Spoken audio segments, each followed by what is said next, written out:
नमस्कार प्यारे बच्चों, आप सबका स्वागत है आज की इस क्लास में जिसमें हम प्रश्नावली 1.1 के आगे के सवाल को करने वाले हैं। इससे जो पहले हमारी वीडियो हुई थी उसमें हम लोगों ने प्रश्नावली 1.1 के पहले और दूसरे सवाल को किया था और उससे जो पहले हमारी वीडियो आई थी उसमें हम लोगों ने इस प्रश्नावली की बेसिक को समझा था।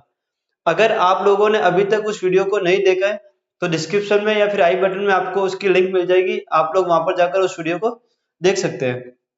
तो आज का जो हमारा सवाल है तीसरा सवाल ये कह रहा है कि अभाज्य गुणनखंड विधि द्वारा एचसीएफ और एलसीएम ज्ञात कीजिए। यानी कि आप लोगों को तीन क्वेश्चन दे रखे हैं और इन तीनों क्वेश्चन को आप लोगों को अभाज्य गुणनखंड विधि की सहायता से इनका एचसीएफ और एलसीएम आप लोगों को निकालना है। अभाज्य गुणनखंड विधि क्या होती है ये मैं आप लोगों को ब्रीफली समझा चुका हूँ। अगर आप लोगों को नहीं समझ में आया तो मैं आप लोगों को बता देता हूँ कि आप लोगों को सीधा सा एक भाग देना है। यानी कि आप लोगों को इस टाइप से भाग देना है कि जो संख्या आनी चाहिए वो सभी अभाज्य संख्या आनी चाहिए।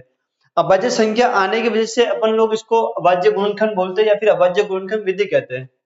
जब हम लोग क्वेश्चन को करेंगे तो आप लोगों को समझ में आ जाएगा कि विधि या फिर विधि है क्या ये। तो पहला सवाल है हमारा 12, 15 और 21।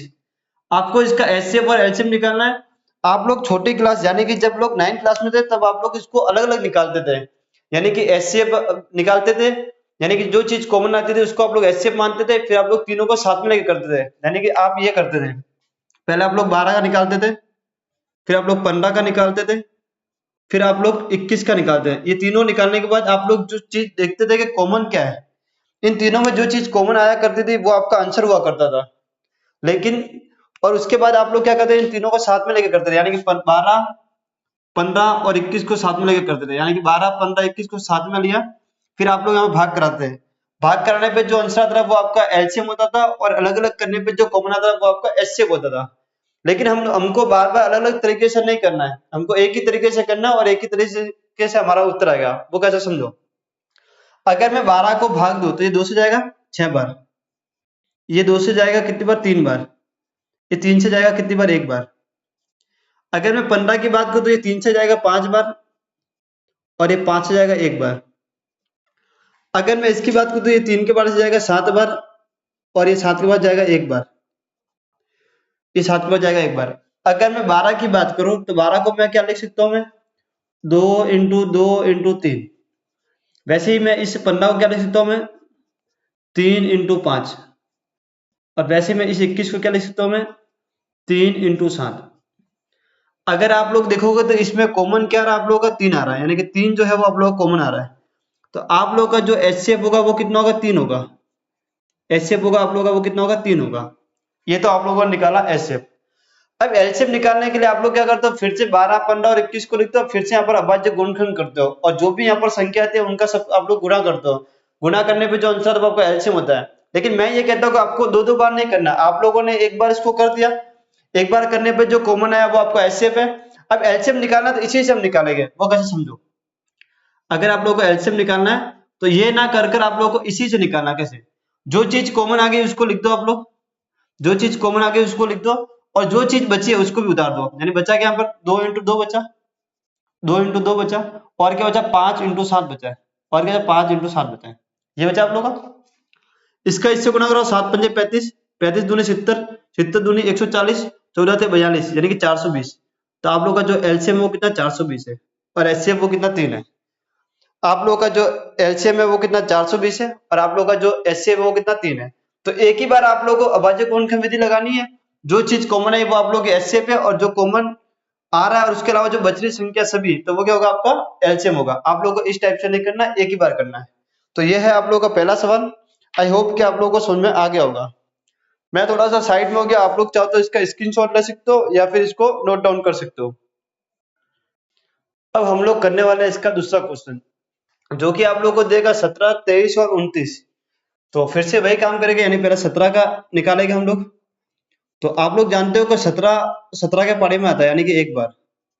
फिर हम लोग 23 का करेंगे तो 23 भी 23 के पारे में एक बार आता है, यानी 23 एकम 23, और ऐसा कोई पारा ही नहीं है जिसमें आता हो।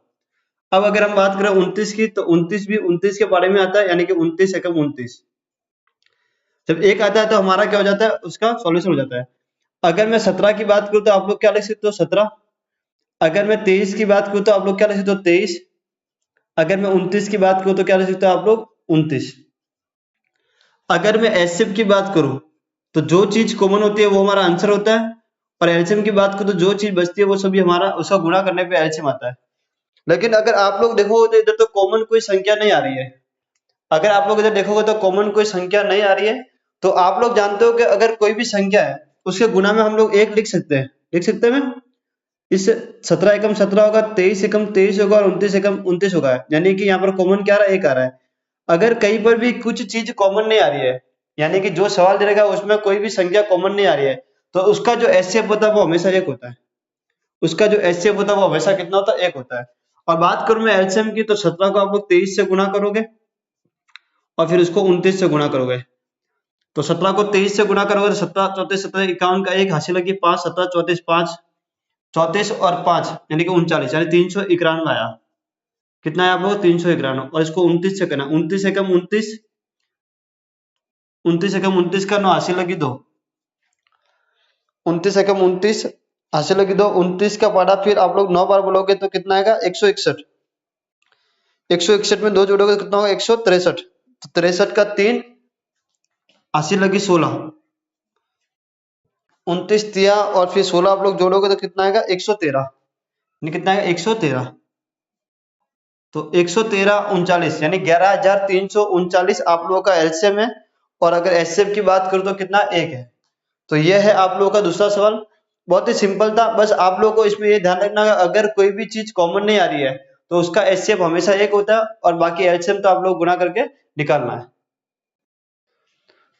अब इसी का तीसरा सवाल दे रखा है हमको 8 9 और 25। क्या आप लोग इस सवाल को कर सकते हो?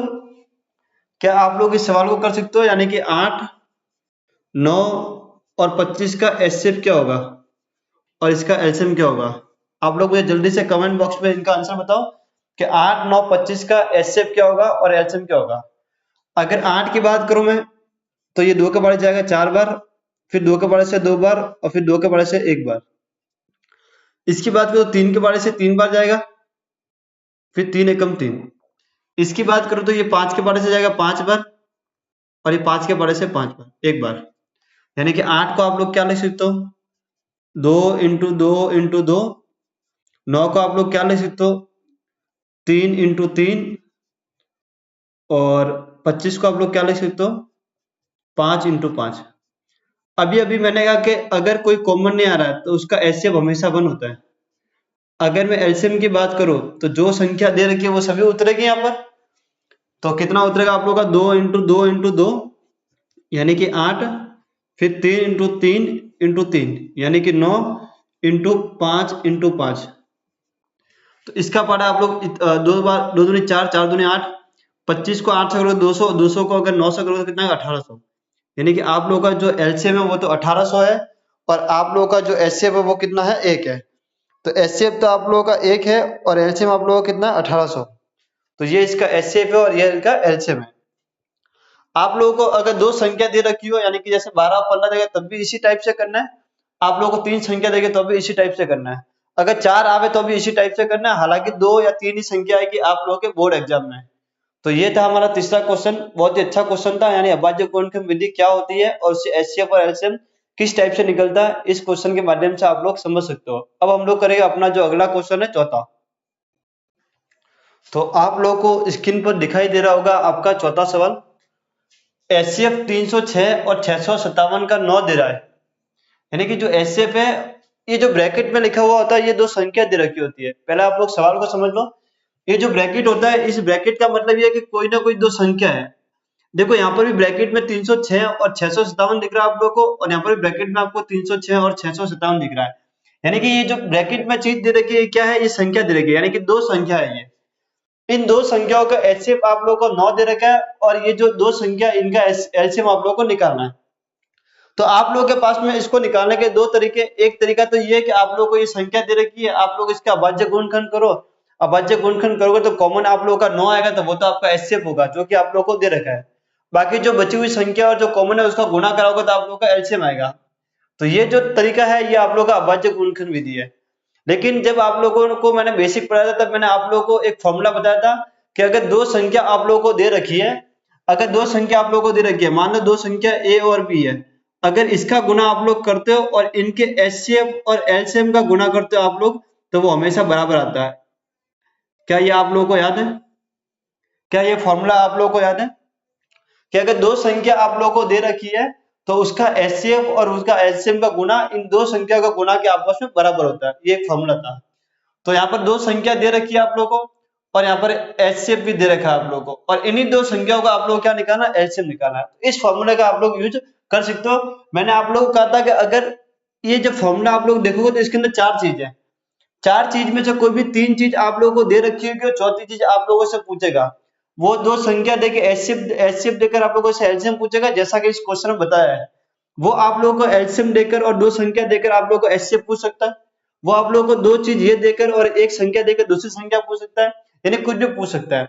और ये जो सवाल है चौथा, ये परीक्षा की दृष्टि से बड़ा इंपॉर्टेंट सवाल है।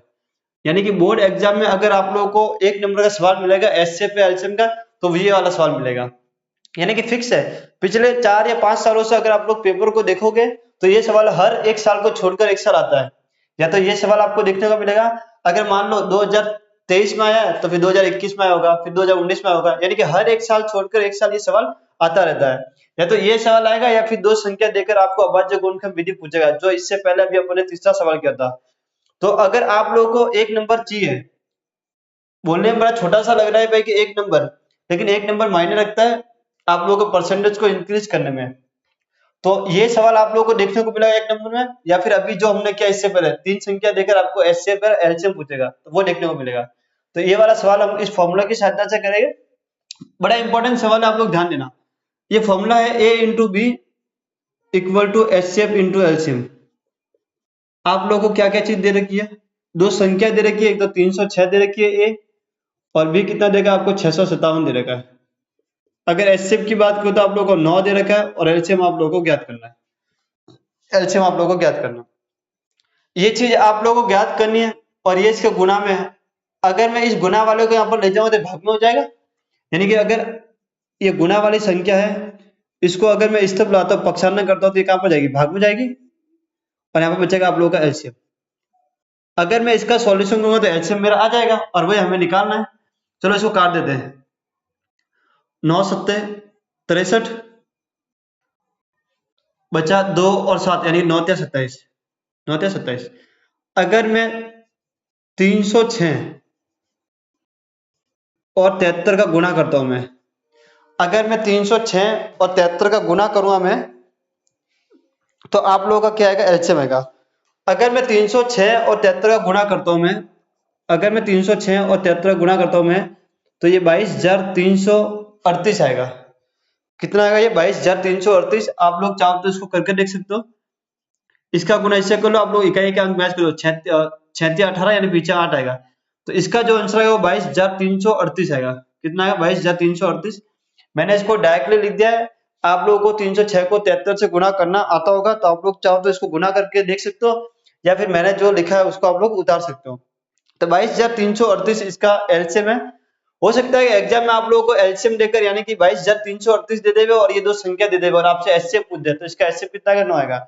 इसी टाइप से दूसरा सवाल पूछ सकता है आपको कोई, जैसे मान लो 12 और 15 दे दिया, 12 और 15 दिया आप लोगों को, ठीक है, 12 15 दे दिया, ये दो संख्या दे दी, इसका आप लोगों को एचसीएफ दे दिया कुछ भी, इसका एचसीएफ मान लो x है, आपको एलसीएम पूछा, तब भी आप इस फॉर्मूला का यूज कर सकते हो, या फिर आप लोग अभाज्य गुणनखंड विधि का भी यूज कर सकते हो। फिक्स है कि ये सवाल आपको एग्जाम में देखने को मिलेगा ही मिलेगा, एचसीएफ और एलसीएम वाला। तो आप लोग यहाँ से अपना एक नंबर पक्का कर सकते हो। बोलने में एक नंबर है, लेकिन आप लोगों का कहीं ना कहीं पर काम आएगा। अब हम लोग करेंगे अपना नेक्स्ट पांचवा सवाल। जैसा कि स्क्रीन पर आप लोग देख पा रहे हो पांचवें सवाल को, ये जो सवाल है ये सवाल ओनली फॉर परिभाषा पर आधारित है। परिभाषा अगर आप लोगों को आती है तो आप लोग इस सवाल को कर पाओगे। जांच कीजिए कि 7 इंटू 11 इंटू 13 प्लस 13 और यह 7 into 6 into 5 into 4 into 3 into 2 into 1 plus 5 भाज्य संख्या है। और भाज्य संख्या है तो क्यों है, ये आप लोगों से पूछा है। सवाल ये है कि ये वाली संख्या और ये वाली संख्या भाज्य संख्या है, क्यों है ये आप लोगों को बताना है। तो आप लोगों को पता होना चाहिए कि भाज्य संख्या क्या होती है और अभाज्य संख्या क्या होती है, ये आप लोगों को पता होना चाहिए। अगर भाज्य संख्या का कंसेप्ट आप लोगों को क्लियर है तो आप लोग इस सवाल को कर सकते हो। मैं आप लोगों को याद दिला देता हूँ कि भाज्य संख्या वह संख्या होती है जिनका 2 या 2 से अधिक गुणनखंड हो। भाज्य संख्या वह संख्या होती है जिनका 2 से अधिक गुणनखंड हो। जैसे मैं अगर किसी संख्या की बात करूं, अगर मैं बात करूं 12 की, अगर मैं 12 के टुकड़े करना चाहूं तो 12 के टुकड़े क्या हो गए, तो 2 होगा, यानी कि 12 में 2 का भाग भी जाता है, 12 में 3 का भाग भी जाता है, 12 में 4 का भाग भी जाता है, 6 का भी जाता है, 12 का खुद का भी जाता है और 1 का भी जाता है। 2 छंग 12, 3 चौक 12, 4 तिया 12, 6 दूनी 12, 12 एकम 12 और 1 को 12 से भाग दोगे तो मिल जाएगा। यानी कि कोई संख्या कोई संख्या भाज्य संख्या तब होगी जब उसके टुकड़े 2 से ज्यादा हो। किससे ज्यादा हो? 2 से ज्यादा हो। अगर आप देखोगे तो यहाँ पर 2, 4, 6 हो रहे हैं, यानी इसके 6 टुकड़े हैं, तो 12 क्या है? एक भाज्य संख्या। अगर आप लोगों को ये चीज पता है भाई कि भाज्य संख्या उसे हम लोग कहेंगे जिसके टुकड़े 2 से ज्यादा हो, तो वो भाज्य संख्या होगी। तो आप लोग अगर इस संख्या की बात करो तो ये संख्या भाज्य संख्या है, क्यों है वो आप लोगों को बताना है, क्यों है वो आप लोगों को बताना है। तो मैंने अभी आप लोगों को कहा कि भाई कि कोई संख्या भाज्य संख्या तब होगी जब उसके टुकड़े 2 से अधिक हो। अगर मैं इस वाले सवाल की बात करूं 7 इंटू 11 इंटू 13 प्लस का 13, अगर मैं इनके टुकड़े करने की बात करूं तो टुकड़े अगर 2 से ज्यादा आते हैं तो भाज्य संख्या है, अगर 2 से ज्यादा नहीं आते तो भाज्य संख्या नहीं है। ये आप लोग का आंसर होगा। एक तरीका तो ये है भाई कि 7 में 11 गुना करो, फिर 13 गुना करो, फिर 13 जोड़ दो, जोड़ने पर जो भी संख्या आएगा उसके आप लोग अभाज्य गुणनखंड कर दो। क्या कर दो? यानी कि ये जो संख्या दे रखी है इनका गुना करा के 13 जोड़ दो और जो भी संख्या दे उसका अभाज्य गुणनखंड कर दो। अभाज्य गुणनखंड में अगर टुकड़े 2 से अधिक आते हैं तो भाज्य संख्या है, और 2 से अधिक नहीं आते तो अभाज्य संख्या है। एक तरीका तो ये है। दूसरा तरीका ये है कि मैं यहाँ से कॉमन निकाल दूं, मैं यहाँ से 13 कॉमन निकाल दूं, मुझे 13 यहाँ पर दिख रहा है। अगर मैं 13 कॉमन निकाल दूं कितना हो जाएगा? 7 इंटू 11 बचेगा, और यहाँ से ये बाहर गया यानी कि 1 बचेगा, और यहाँ से 13 बाहर गया था कितना बचेगा? 1 बचेगा। ये बचेगा आप लोग का, ये 13 है, ये 13 है। इसका गुना मैं इससे करूँ तो कितना होगा? 77 होगा, और ये प्लस का कितना होगा? 1 होगा। अगर मैं 13 की बात करूं तो ऐसा का ऐसा, और 77 में 1 जोड़ूंगा तो कितना होगा? 78 होगा। कितना होगा? 78 होगा। आप लोग जानते हो 13 का टुकड़े करने पर 13 आएगा, 13 का टुकड़े करने पर 13 आएगा, लेकिन 78 के अगर मैं टुकड़े करूंगा तो कुछ ना कुछ आएगा, क्योंकि अगर 78 की बात करूं तो ये 2 से भी डिवाइड होता है। 2 का पारा आप लोग 2 पे भाग दोगे तभी जाएगा 2 तिया 78 में, अगर आप लोग 2 का भाग दोगे तभी जाएगा ये 2 तिया 6 और 2 नम 18, 2 तिया 6 और 2 नम 18 यानी 2 से भी जाएगा। अगर मैं 78 को 3 से भाग करूंगा तो भी जाएगा ये 3 दूनी 6 और 3 6 18, तो भी जाएगा ये 3 दूनी कितनी बार जाएगा? 6 बार गया, और एक बच्चा 18 भी जाएगा। अगर मैं 78 की बात करूं मैं तो 78 में 78 का भाग भी तो जाएगा, एक बार जाएगा। 78 में 1 का भाग भी जाएगा 78 बार, यानी कि 2 से ज्यादा टुकड़े तो इसी के हो गए। ये 1 हो गया, ये 2 हो गया, ये 3 हो गया, 4 हो गया, यानी कि 78 तो एक भाज्य संख्या है। और उसके अलावा इसका गुना में 13 यानी 13 का ही भाग जाएगा, 13 का ही भाग जाएगा। यानी 78 को मैं 2 से भी काट सकता हूँ, मैं 3 से भी काट सकता हूँ, मैं 1 से भी काट सकता हूँ, मैं 78 से भी काट सकता हूँ, मैं 4 से कटेगा क्या? 4 से नहीं कटेगा, ठीक है। 5 से नहीं कटेगा, 9 से कटेगा, 9 से कटेगा क्या? 9 से कटेगा क्या? क्या 9 से कटेगा? 9 अट्ठे 72 होता है भाई, 72 होता है, तो 9 से नहीं कटेगा। यानी कि 2 या 2 से अधिक गुणनखंड आ रहे हैं, इसलिए ये क्या है? भाज्य संख्या है। इसलिए ये क्या है? भाज्य संख्या। तो मैं आप लिख देता हूं भाई कि अतः यह भाज्य संख्या है, अतः यह भाज्य संख्या है। क्यों है उसका कारण आप लोग समझ गए होंगे कि अगर मैं 13 के टुकड़े करूं तो 13 आएगा, लेकिन 78 के टुकड़े करूं तो 78 में क्या 2 भी से भी भाग जाता है, 3 से भी जाता है, 1 से भी जाता है, 78 से भी जाता है, यानी कि 2 या 2 से अधिक टुकड़े आ रहे हैं इस 78 के। इसलिए जो पूरी संख्या यानी कि अगर इसका गुना इसी में करूंगा तो कोई ना कोई संख्या आएगी, और उस संख्या के अगर मैं टुकड़े करूंगा तो 2 से अधिक टुकड़े आएंगे। अगर 2 से अधिक टुकड़े आ गए तो ये क्या होगी? भाज्य संख्या होगी। अगर 2 से अधिक टुकड़े आ गए तो ये क्या होगी? भाज्य संख्या होगी।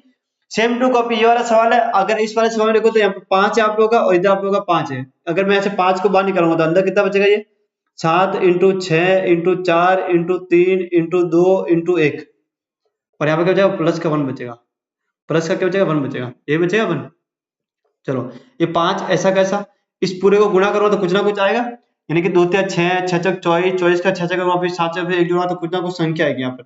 अगर उसके में टुकड़े करूंगा तो कोई ना कोई संख्या आएगी, यानी कि इसके भी जो गुणनखंड आएंगे वो 2 या 2 से अधिक आएंगे। ये आप लोगों को करना है, ये मैं आप लोगों के लिए छोड़ रहा हूँ।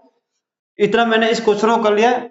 इसके बाद में आप लोगों को इन 7 का 6 से, फिर 4 से, फिर 3 से, फिर 2 से, फिर 1 से गुना कराना आप लोगों को, और फिर उसमें 1 जोड़ना है। जोड़ने पर जो भी संख्या आएगी उसके आप लोगों को टुकड़े करने हैं।